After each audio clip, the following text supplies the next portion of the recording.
Tolstoy की प्रसिद्ध कहानी कि रूस में 3 फकीरों की बड़ी प्रसिद्धि हो गई। इतनी प्रसिद्धि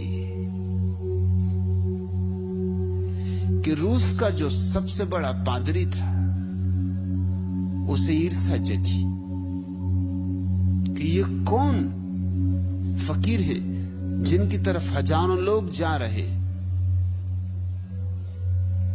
मेरे रहते चर्च का मैं प्रधान हूं, ये कौन है जो संत हो गए। ईसाईयत में एक बड़ा पागलपन है। संत कोई तभी होता है जब चर्च उसे सर्टिफिकेट दे।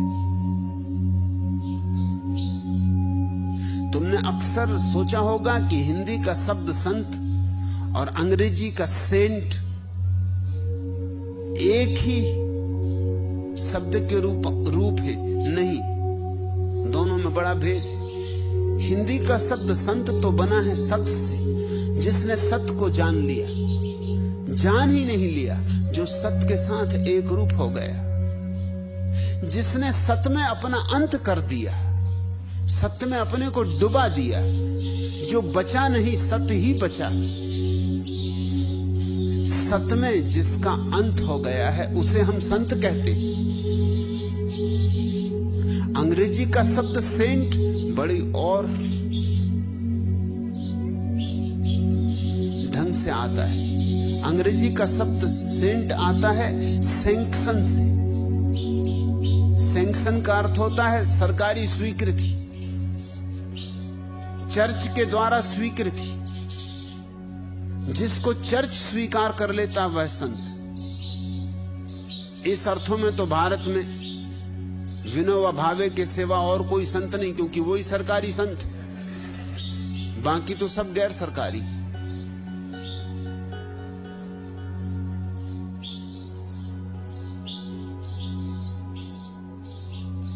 पादरी बहुत चिंतित था, चिंता उसकी बढ़ती चली गई, क्योंकि भीड़ धीरे धीरे चर्च आनी बंद ही हो गई। एक दिन क्रोध में वो गया उन संतों की तलाश में। एक झील के उस पार उन संतों का वास था, तो उसने नाव की, माझी नाव खे के ले चले उसे उस पार। उसने अपने पूरे चर्च के प्रधान की जो वेशभूषा थी पहन रखी थी, तगमे लटका रखे थे, सोने का मुकुट सिर पर रख छोड़ा था, हाथ में जो महापुरोहित के हाथ का डंडा था सोने का बना हुआ वो ले रखा था। वो अपनी पूरी साज सज्जा में गया था कि आज इन संतों को रास्ते पे लगा दूंगा। उतरा, देख के हैरान हुआ, एक झाड़ के नीचे 3 सीधे साधे से लोग बैठे थे। उसने पूछा, क्या तुम ही वो 3 संत हो? उन्होंने कहा, संत? नहीं नहीं, हमारी क्या पात्रता संत होने की, हम तो गांव के सीधे साधे गंवार हैं, मगर लोग मानते ही नहीं। लोग हैं कि आए चले जाते हैं, हम तो मना करते, हम जितना मना करते हैं उतने ही लोग हैं कि आए चले जाते। हमारा तो जीना मुश्किल कर दिया, आप अच्छे आ गए, हमें बचाओ। ये भीड़ भाड़ हमें रुचती नहीं, हम तो अपने मजे में थे। ये कैसे लोगों में खबर पहुंच गई, ये किसने खबर पहुंचा दी? प्रधान तो बड़ा प्रसन्न हुआ, उसने कहा, घबराओ मत, लेकिन तुम करते क्या हो यहां बैठे बैठे? उन्होंने कहा, और क्या करेंगे, प्रार्थना करते। बाइबल कहां है? वो तीनों एक दूसरे की तरफ देखने लगे। उन्होंने कहा, क्षमा करें, हमें पढ़ना नहीं आता, सो बाइबल हम रख के भी क्या करेंगे। तब तो पुरोहित और भी प्रसन्न हुआ कि जिन्हें बाइबल भी पढ़ना नहीं आता ये कैसे संत हो सकते, मटिया मैट कर दूंगा इनका, भीड़ को वापस चर्च आना पड़ेगा। तो उसने कहा, फिर तुम्हारी प्रार्थना क्या है? तुम कहते हो प्रार्थना करते हो, प्रार्थना क्या करते हो? वे तीनों नीचे देखने लगे जमीन की तरफ। उस पुरोहित ने कहा, बोलते क्यों नहीं, शर्माते क्यों हो? उन्होंने कहा, आपसे कैसे कहें, बड़ा संकोच लगता है। असल में हमें प्रार्थना भी नहीं आती, क्योंकि जो चर्च के द्वारा स्वीकृत प्रार्थना है बहुत लंबी है और कठिन। तो तुम प्रार्थना करते क्या हो फिर? डरो मत, बोलो मैं तुम्हें क्षमा कर दूंगा और क्षमा करवा दूंगा। उन्होंने कहा, अब आप नहीं मानते तो मजबूरी है। शर्म तो बहुत आती, हमने अपनी प्रार्थना खुद ही बना ली। माफ करें, गैर पढ़े लिखे पादरी की तो प्रसन्नता बढ़ती चली गई। अपनी बनाई प्रार्थना भी कहीं काम आ सकती? प्रार्थना तो स्वीकृत होनी चाहिए शास्त्रों के द्वारा, संतों के द्वारा, परंपरा के द्वारा, सदियों के द्वारा, अतीत जिसके समर्थन में हो। गायत्री पढ़ता है हिंदू तो जानता है कि 10,000 सालों से ऋषि मुनियों ने इसको समर्थन दिया है। 10,000 साल से जिन ऋषि मुनियों ने इसे समर्थन दिया है, जरूर उसमें कुछ राज होगा, रहस्य होगा।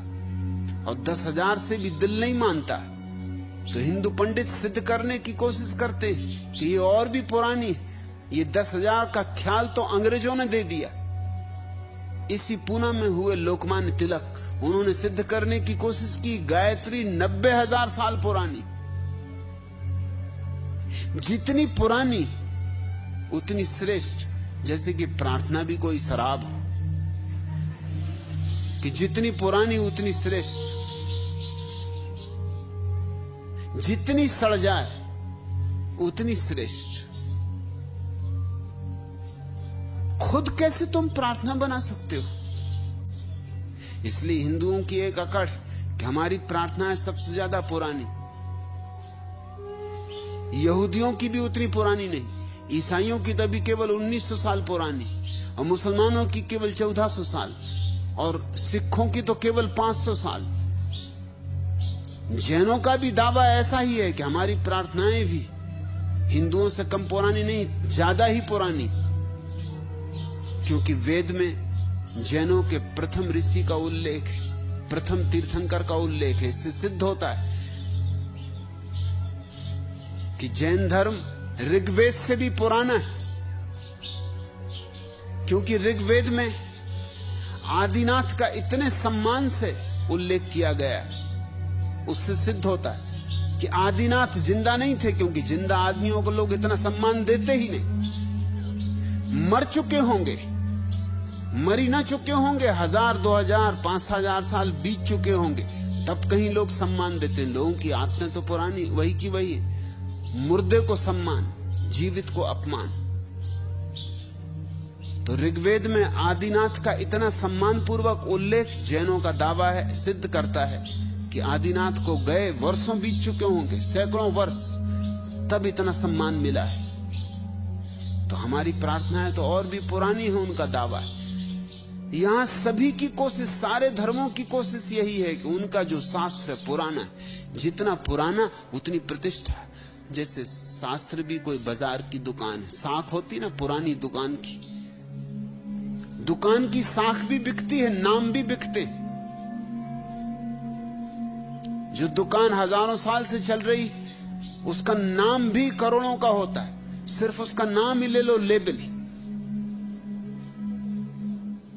तो तुम्हें हजारों साल की प्रतिष्ठा मिल जाती। उस पादरी ने कहा कि तुमने बनाई प्रार्थना, जगन ने अपराध किया है, प्रार्थनाएं बनाई नहीं जाती, उनका इल्हाम होता है। जीसस को परमात्मा ने स्वयं प्रार्थना दी थी, तुमने कैसे बनाई?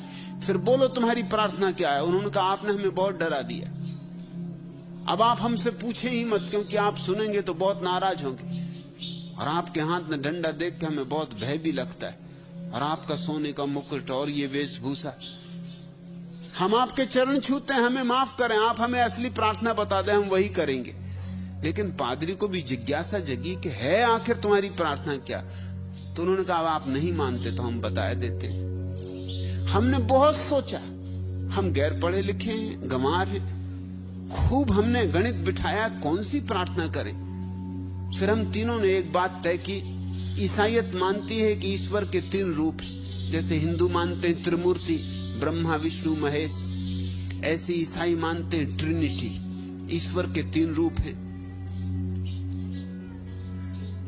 तो हमने एक प्रार्थना बना ली कि तुम भी 3, हम भी 3, हम पे कृपा करो।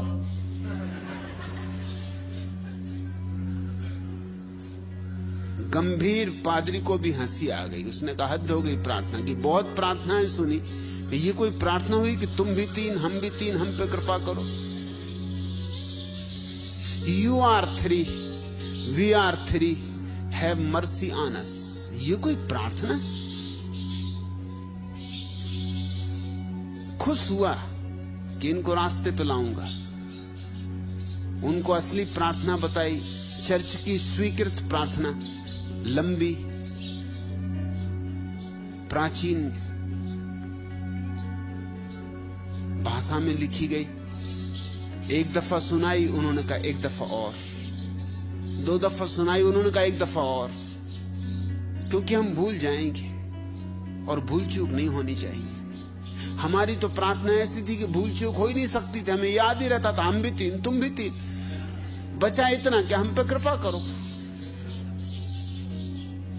इसमें भूलने का कोई उपाय नहीं था, इसको हम नींद में, सपने में भी दोहराते थे। इतनी सी बात ही तो याद रखनी थी कि तुम भी 3, हम भी 3, हम पे कृपा करो। और बचा भी क्या, सब आ गया था इसमें। लेकिन आपकी प्रार्थना लंबी, तीसरी बार भी सुनी। उस पादरी ने कहा घबराओ नहीं, कभी कभी चर्च भी आया करो, धीरे धीरे तुम्हारा जीवन सुधर जाएगा।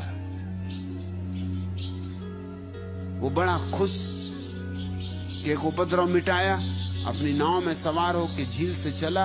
बीच झील में नाव पहुंची होगी कि माझी भी हैरान हुए, पादरी भी हैरान हुआ। वो तीनों फकीर झील के पानी पे दौड़ते हुए चले आ रहे थे। उनको पानी पे चलते देख के तो पादरी की सांस बंद हो गई। ये चमत्कार तो सिर्फ जीसस ने किया था, पानी पे चलना।